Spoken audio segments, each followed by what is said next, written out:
Matt, it's time. It's time. Yo, I'm Nic Rattlehead. I'm getting right into it. I'm Nic Rattlehead, and that is Matt. Hey, my man.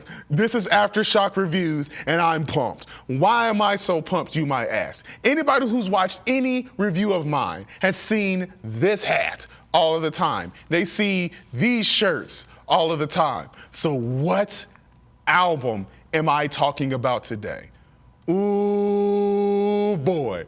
I am talking about Weeping Choir by Full of... Matt, tell you what, I don't remember what review it was, but I remember I was like, yo, they released Burning Myrrh as a lead single for this album. Stop teasing me, Nick needs an album. But it's like Dylan Walker, Spencer Hazard, Dave Bland, and Mr. Sam DeGristine. Help me out. I'm sorry, buddy. I'm so sorry. But I know who you are. Oh my Lord. When I bought their Decibel magazine that had them on the front cover, hoping I would get some type of information about what this album would be about. And what they said was that this album is literally an accompaniment, a sister album, walking hand in hand with Trumpeting Ecstasy. I'm such a nerd, I got the albums in my hand. I'm such a nerd. I couldn't bring the actual LPs because I didn't want those to sit in the car and they get humid, and then I didn't want the album artwork to scare all my coworkers and they're like, Nick is crazy. But oh my Lord, Matt, and I've listened to this album multiple times, and I had to listen to it after Trumpeting Ecstasy, and it really is a continuation. The one thing that people used to say about Trumpeting Ecstasy was, in comparison to Full of Hell's previous work, that it was too straight ahead. It was too meat and potatoes, right? But I quite enjoyed that because I thought it was a good entry point for me. Yet again, full transparency, Trumpeting Ecstasy was my first Full of Hell album. The rudiments of mutilation, the roots of earth are destroying my home. Any of the splits and anything else like the Full of Hell noise albums that they used to release on Bandcamp, never heard a single lick of it. The body collaborations and the merge, but none of it. Never heard a lick of it. I came in straight on this album strictly because the album artwork was so dope. The album, shout outs to Mark McCoy. Magnificent. I was like, okay, cool, I'm listening to this. And was blown away by it. So then at that point, it literally cultivated an interest in what they were and seeing how they could expand upon this sound. But what ended up happening was I was like, their whole catalog sounds nothing like this. It just doesn't, whether they're doing something with the body, which is way more experimental and way more noisy, or the actual FOH noise tapes, which are just nothing but noise, very little in the way of any lyrical content. Or if we're talking about stuff that was a little bit more like tailored towards grind and almost a little bit punk hardcore type of stuff with their previous work, right? This stood out, and it was almost, for me, a breath of fresh air where it's just kind of like, yo, this is just nothing but full on, straight ahead, grinding death metal. That's all it is. And shout out to Mike Seaton, because he told me that first. And in my ignorance of not listening to any of their previous work, I didn't know what he was talking about. But now going back and listening to their albums and listening to splits with Code Orange Kids or Nails or people like that, or Intensive Care, I see what he was talking about. And I enjoyed this album because of it. Which brings us now to its sister album, its big brother, Weeping Choir. This to me, and also Spencer Hazard came out and said this too, so I'm glad that I was on the right track. He said that this is an amalgamation of all the different eras of Full of Hell, all the different sounds that they were. So the crust comes through, the death metal comes through, the grind, the hardcore, the punk, all of that comes through on this album.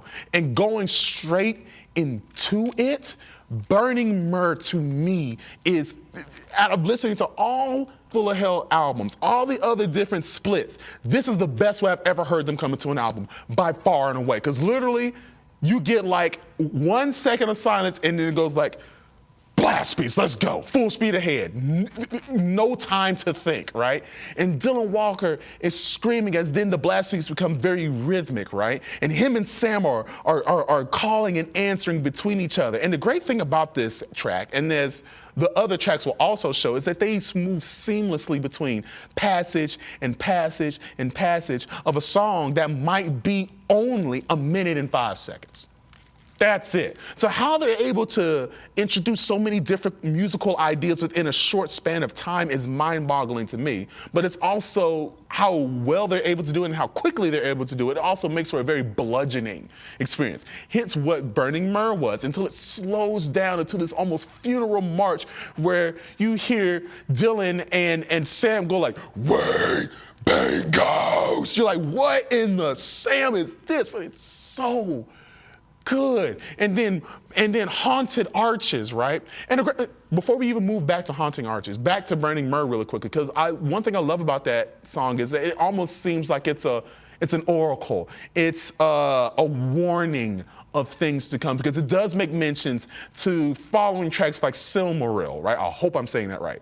And Haunted Arches as well. So it goes from that to Haunted Arches, which has this insane, maniacal, almost completely chaotic breakdown where it has like this nice little guitar lick that Spencer's playing over Dylan Walker completely losing his mind. It's completely amazing. It's awesome. And then it goes into Thundering Hammers where it has this very groovy riff. And then Dave Bland, Lord have mercy. Let me tell you something about Dave Bland real quick.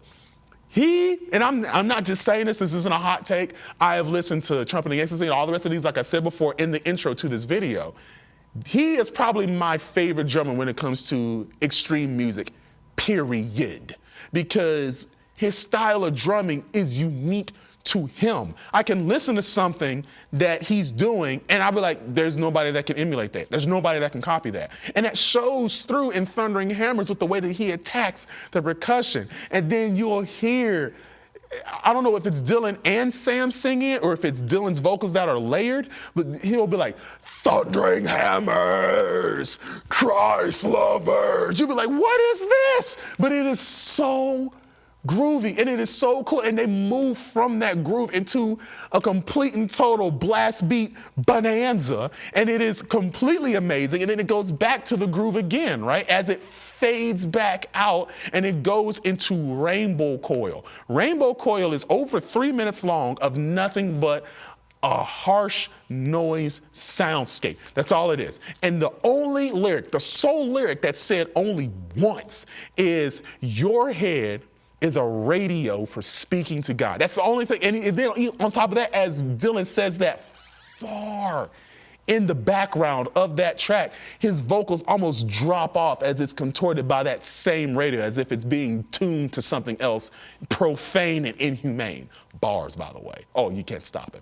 It is so good, right? And then on top of that, it harks back to now the more hardcore and punky stuff when it comes to stuff like Downward, which actually has a guest vocal from the album artist Mark McCoy, who also has his own punk band and things of that nature. So his vocals is almost Year in the Knife-ish, almost Inclination-like. Matt, it's so good. It's a different shade of what they were, and they're reminding you that, hey, not only can we do this, but we can do it well, and we can make it fit into the narrative of this entire album.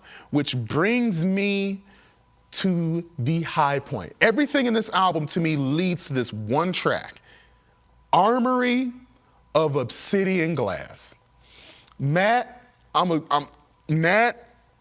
I've listened to so much good music already this year, right?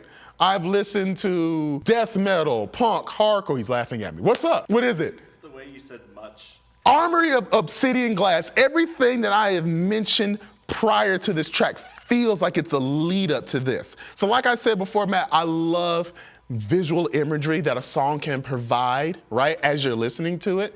And you'll notice that on the front of the album cover, wherever you're putting it in this video, like it looks like it's some type of religious figure with his head smoking and he's holding some type of grail or something in his hand, right? It feels like Dylan Walker is now the priest for some ritual, right? The weeping choirs behind him, the nuns from Trumpeting Ecstasy with their faces smoldering are in front of him as he screams at the top of his lungs the lyrics of some incantation, as he screams things like gnashing walls and things of that nature. And as he is singing or screaming this ritual, this incantation, something unholy, something profane is making itself known as the track progresses. Because the track is a death doom track. It really is. Drones in the beginning for at least maybe 45 seconds to a minute long.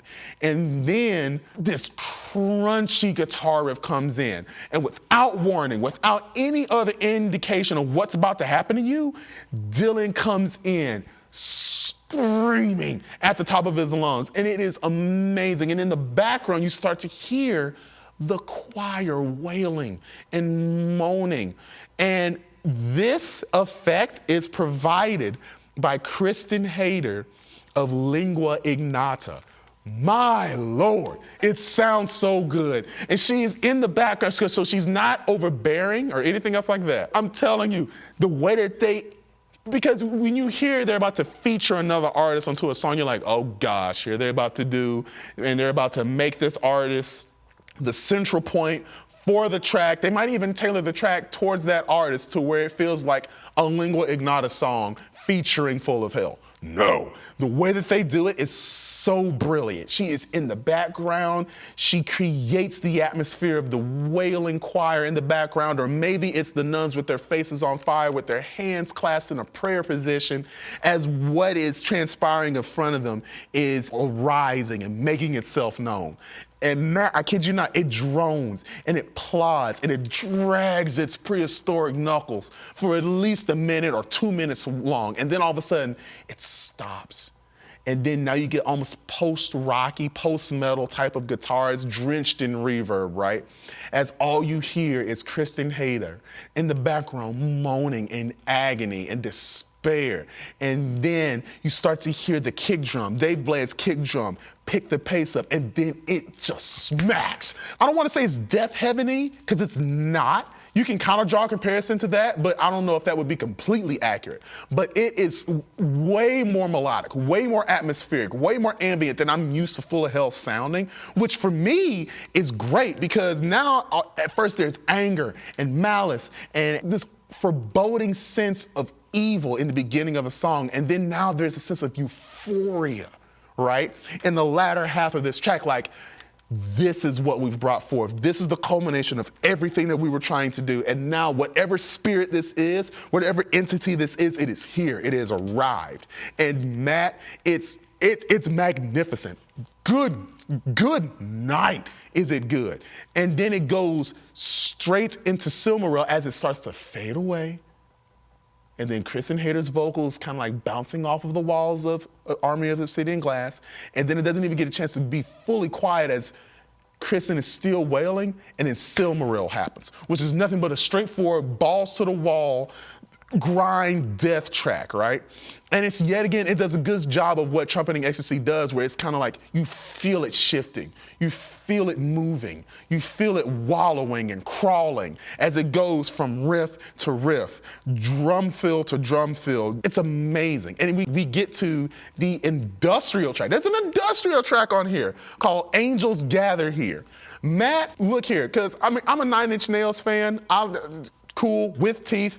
Probably my favorite one, or the Ghost soundtrack that Trent Reznor did, great stuff.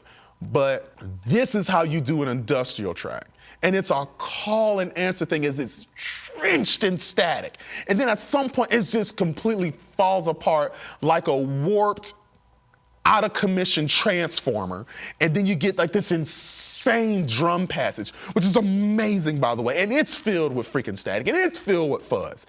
Matt, okay, see, this is where I completely butcher the name of a track, and it is called, and pardon me while I look at it, Yulgramel the Many. That's what I'll call it. That's the best way I can pronounce it. Because the name comes from, you've heard of the novel The Never-Ending Story, right? That is actually a villain from that novel. Apparently it's some creature, some like purple spider-like creature that's actually made up of almost of hornet-like creatures, right?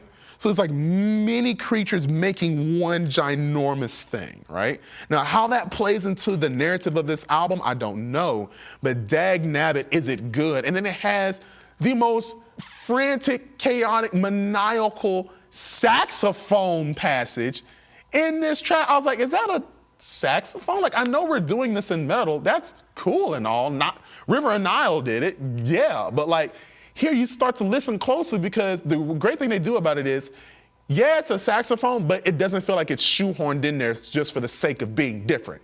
You see what I mean? It doesn't feel like, oh, you know what we should do? Freaking saxophone solo. Why? I don't know.